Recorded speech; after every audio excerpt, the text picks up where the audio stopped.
八仙塵爆事發至今2個幾月，喺政府同各醫療院所嘅大量資源投入之下，499個傷患當中，目前已經有超過半數316個傷患康復出院啦。而是呼籲所有已經出院嘅病患都要持續喺整形外科同埋復健門診追蹤傷勢。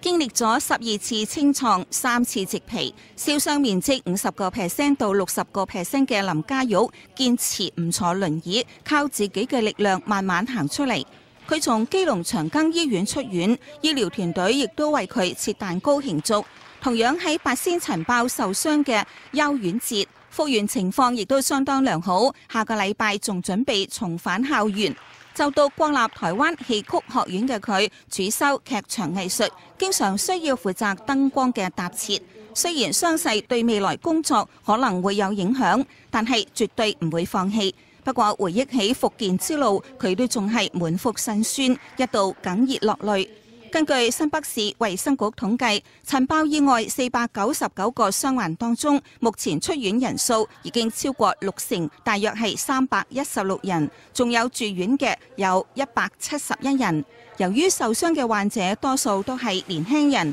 對肢體外觀比較在意，醫師話出院之後心理調適將係未來會面臨嘅問題，希望各界伸出援手，幫助佢哋勇敢回歸社區。